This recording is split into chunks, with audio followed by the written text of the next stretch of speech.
Usually when we talk about a medical diagnosis, there's this underlying expectation of precision. Right, almost like engineering. Exactly. Like you break your arm, the x-ray shows that jagged white line, and the doctor points at the screen and just says, there it is. That's the problem. Here's how we fix it. It makes intuitive sense. I mean, we are very visual creatures. You see a localized problem, you apply a localized solution. But then you step into the world of human plumbing, specifically the circulatory system.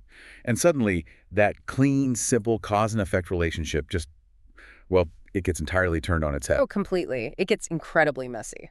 So today, our deep dive is taking us into a terrifying but honestly completely fascinating medical phenomenon, which is the pulmonary embolism, or PE. It really is the ultimate diagnostic shapeshifter. It looks like a dozen other things, which is what makes it so incredibly dangerous.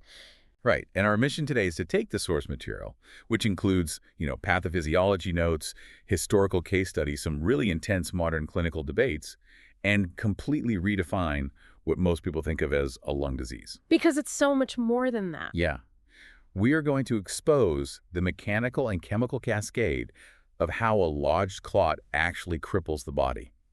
Okay, let's unpack this, because I promise you, while the science here is rigorous, you are going to walk away with a totally new understanding of the rivers of blood keeping you alive right now. To really grasp how a PE destroys the body, we actually have to go back in time.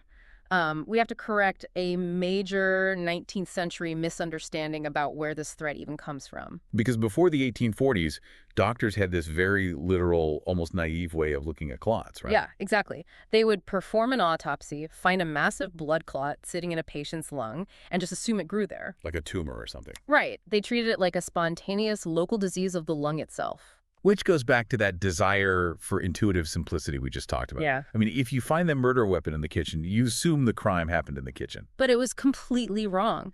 It took a German pathologist named Rudolf Virchow in the 1840s and 50s to finally shatter that illusion. Virchow, right. Yeah, Virchow was a pioneer in cellular pathology, and he performed these famous and, let's be honest, slightly gruesome experiments to prove his point. Oh boy, what did he do? He injected foreign material, including pieces of blood clot, into the peripheral veins of animals, mostly in their legs. Wait, he just injected clots into an animal's leg vein and then, just watched what happened? He traced the pathway. He proved that a clot introduced into a limb didn't stay there. It traveled. It moved. Exactly. It moved up through the venous system, passed through the heart, and consistently wedged itself in the pulmonary vasculature of the lungs. Wow. And if he injected enough of it, the animal died.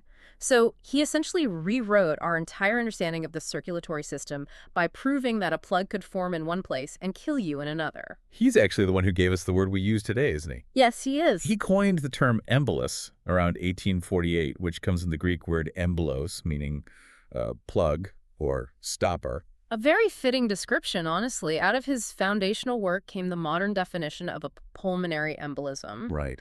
In roughly 90 to 95% of cases today, a PE is a deep vein thrombosis, a DVT. It's a clot from the leg. Mostly, yeah. It's a blood clot that formed down in the deep veins of the leg or sometimes the pelvis, broke free of the vessel wall, and just rode the bloodstream all the way up into the lungs. The sources point out something wild here, though. It's not always a blood clot. Oh, definitely not. The modern medical definition has expanded, and embolus is basically just anything that plugs the pipe. The notes detail how it can be a fat globule released into the blood from a fractured long bone, like if you shatter your femur in a car crash.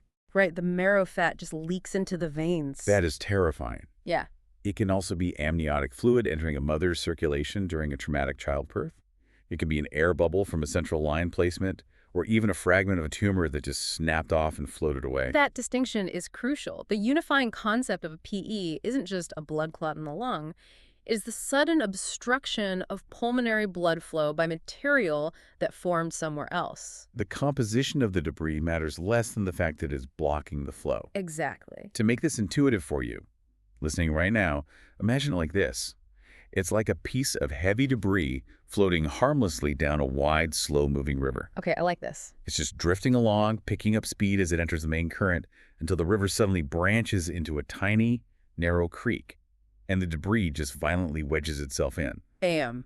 Nowhere to go. Exactly. The water backs up, the pressure behind it builds, and the whole local ecosystem just starts to fail. That is a perfect visualization.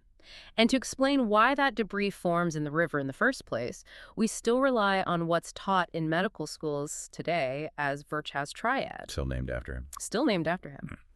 There are 3 specific conditions that predispose your body to form a clot. First is venous stasis, meaning your blood is pooling or moving too slowly because you aren't moving. Like sitting on a plane. Yes. Second is endothelial injury, which is physical damage to the inner lining of your blood vessels from trauma or surgery. Okay. And third is hypercoagulability, meaning your blood chemistry is prone to clotting too easily due to genetics or cancer or certain medications. Hang on, so if stasis and vessel injury cause the clot down in the leg, then the PE isn't actually a new separate disease. No. It's just a DVT that got loose. We've been looking at it wrong this whole time. You've hit the nail on the head. Deep vein thrombosis and pulmonary embolism aren't 2 different diseases at all. They're the same thing. They're just 2 stages of the exact same underlying disease process, which modern medicine groups together as venous thromboembolism, or VTE. Okay, so the debris finally crashes into the lungs plumbing.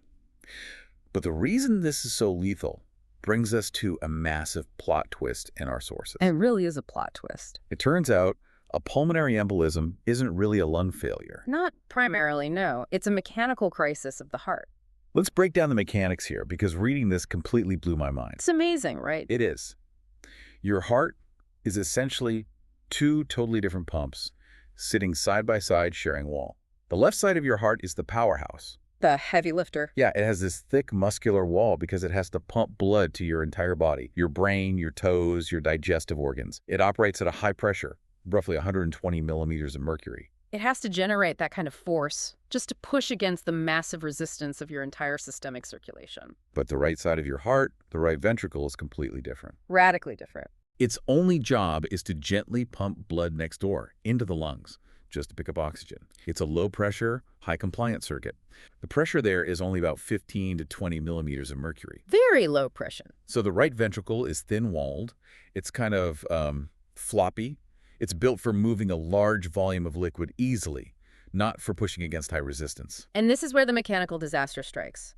When that traveling clot suddenly blocks a main pulmonary artery, the vascular resistance in the lungs spikes instantly.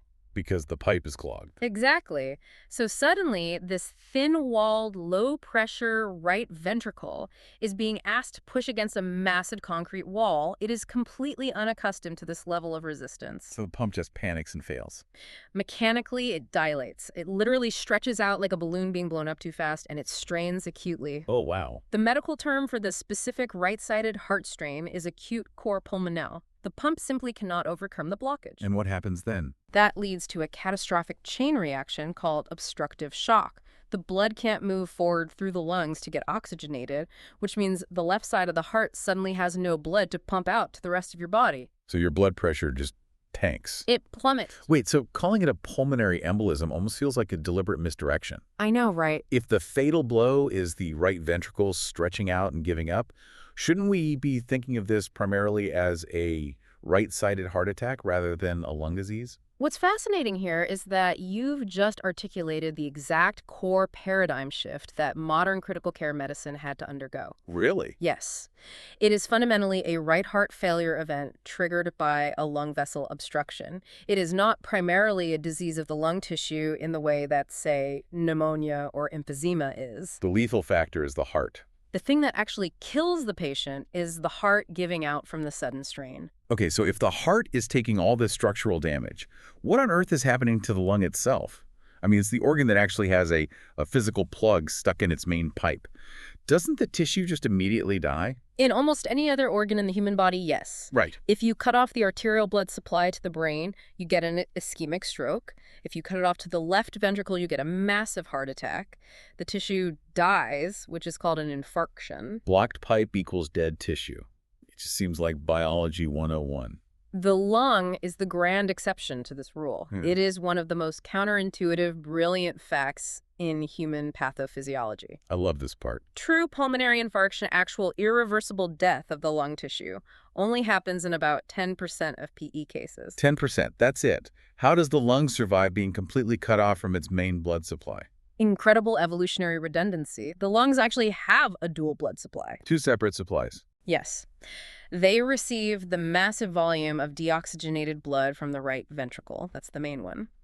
But the lung tissue itself, the actual cells making up the organ, gets nourished by highly oxygenated blood arriving via the bronchial arteries. And those come from where? They branch directly off the aorta. Oh, wow. Plus, the lung tissue is literally sitting on top of the fresh air in the alveoli, so it can absorb some ambient oxygen directly from the air you breathe. It has a built-in backup generator. Exactly. Now, a blocked pulmonary artery leaves the downstream tissue struggling, but usually still alive. Precisely. Unless the patient already has severe underlying heart failure or chronic lung disease that compromises that backup bronchial supply, the tissue survives the initial insult. And the sources show the lungs also have this massive reserve capacity. You can actually block a single significant branch of the pulmonary artery, and the pulmonary circulation will just immediately recruit previously unused collapsed vessels. It just reroutes the traffic. Yeah, it reroutes the blood flow around the blockage. You typically need to block anywhere from 50 to 75% of the entire pulmonary vascular bed before you see that total right heart failure and hemodynamic collapse. Which highlights why one specific type of clot is so universally feared in emergency medicine, the saddle embolus. Just the name alone sounds intimidating. Saddle embolus. It is the nightmare scenario. A saddle embolus is a massive, long clot that lodges right at the main bifurcation. Meaning where it splits. Right, the exact anatomical spot where the main pulmonary artery splits into the right and left branches. It sits there, straddling the divide like a saddle on a horse, obstructing blood flow to both lungs simultaneously. Oh my God. It consumes that entire 50 to 75% reserve in a single devastating stroke, often causing sudden cardiac arrest before anyone even realizes what's happening. But even with smaller clots, where the tissue doesn't die and the heart doesn't immediately fail, the patient is still suffering terribly. Very much so. The sources describe this phenomenon called dead space ventilation. Downstream of the clot, the patient is breathing air in and out of their air sacs. But because there's no blood flowing past those sacs, no gas exchange happens. It's just wasted effort. Think of it like an empty fleet of delivery trucks arriving at a massive warehouse. The warehouse doors are open, the workers are ready. That's the oxygen coming in from the air. But there's no freight. Right. There's no freight to actually load up because the blood isn't arriving. Here's where it gets really interesting, though. The physical plug isn't the only problem. The sources talk about this intense chemical warfare happening inside the lung the second the clot hits. The chemical cascade is wild. Yeah, the platelets that are naturally clumping on the outside of the clot start dumping vasoactive substances into the local environment, specifically serotonin and thromboxane A2. Now, most people know serotonin as a mood-regulating neurotransmitter in the brain. The happy chemical. Exactly. But in the peripheral bloodstream, those chemicals act as a localized panic button, and it's a highly destructive one. They trigger reflex vasoconstriction, which literally clamps down the surrounding blood vessels, and bronchoconstriction, which clamps down the local airways. It's a complete lockdown. The body's own emergency response chemistry is throwing fuel on the fire, clamping everything shut, adding chemical insult to mechanical injury. The actual damage footprint becomes much larger than just the physical clot itself. That chemical cascade is exactly why patients with a PE will desperately gasp for breath. Their oxygen levels plummet and their airways tighten up, even though 90% of the time the lung tissue itself is technically still perfectly alive. The systemic reaction is utter chaos. Chaos, pure chaos. When you realize how chaotic the body's reaction is, the heart failing, the lungs clamping down chemically, it makes total sense why this thing is notoriously hard to diagnose. It has a long, tragic history of masquerading as a dozen other, less dangerous conditions. It is the ultimate mimic. In medical training, there's this pervasive myth about the classic triad of PE symptoms. What's the triad? It's sharp, pleuritic chest pain when you breathe in, sudden breathlessness, and coughing up blood. I mean, that sounds like something written to a television script. Yeah. Very dramatic. And it certainly does happen, but only in a distinct minority of confirmed cases. Right, really? Yeah. Far more often, a PE presents with deceptively vague, frustratingly common symptoms. A patient might just feel, unexplained breathlessness while walking to the kitchen. Just a little winded. Right. Or maybe a slightly racing heart, or maybe some vague sense of impending doom and anxiety. It constantly gets misdiagnosed in urgent care clinics as walking pneumonia, a panic attack, or just a pulled intercostal muscle in the chest. There was also this physical exam maneuver doctors relied on for decades called the Homan sign. Oh, right. The idea was that if a doctor aggressively squeezed your calf and bent your foot back and it was tender, it meant you definitively had a DVT. But the notes are very clear that this has been thoroughly debunked. Totally debunked. It's highly unreliable. It simply can't accurately rule a clot in or out. The reliance on flawed clinical intuition led to a staggering number of misdiagnoses. If you look at autopsy studies conducted throughout the 20th century, a frightening percentage of fatal PEs were completely missed while the patient was alive and sitting in a hospital bed. That is sobering. The true cause of death was only discovered on the autopsy table. It's an underrecognized killer. Yeah. And it can happen to anyone in incredibly ordinary situations. Yeah. The sources heavily highlight the tragic case of David Bloom, the NBC News correspondent, back in 2003. I remember that. He was only 39 years old, in great shape, embedded with U.S. troops during the invasion of Iraq. And he died suddenly of a massive pulmonary embolism in the middle of the desert. His death was a classic, real-world example of Virchow's triad in action. How so? He had been riding for days on end inside a cramped, tightly packed armored vehicle, unable to stretch or move his legs. That is profound venous stasis. Right. The blood just pooled in his deep veins until a clot formed, and when he finally did move, it broke loose. It became a huge public awareness moment. It actually helped popularize the term economy class syndrome. Yes. That was a phrase coined back in 1988 by a physician named John Cruikshank to describe the risk of getting a DVT or PE from sitting motionless for hours in cramped seats on long-haul flights. We've all been there. But it's not just travel that puts you at risk. The notes show the risks spike significantly during pregnancy, in the weeks following major orthopedic surgery like hip or knee replacements, while taking estrogen-containing birth control pills, or during active cancer. Cancer is a major one. It can cause something called Trousseau syndrome, which heavily drives the hypercoagulability leg of Virchow's triad. So the blood just wants to clot. Exactly. The body's clotting system just goes into overdrive because the tumor is releasing procoagulant factors directly into the blood. We even saw this on a massive scale recently. The COVID-19 pandemic caused a huge, unexpected spike in abnormal blood clotting, leading to soaring rates of VTE and PE in hospitalized patients. It was everywhere. It was a real-time global illustration of a novel respiratory virus directly triggering hypercoagulability.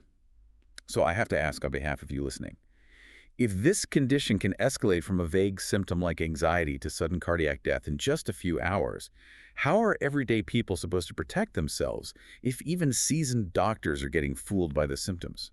If we connect this to the bigger picture of how emergency medicine evolved, doctors were terrified of exactly that scenario. The fact that clinical intuition alone was failing to catch this killer forced the medical community to invent completely new, objective ways to evaluate a patient's risk. They needed to take the human guesswork out of it. Precisely.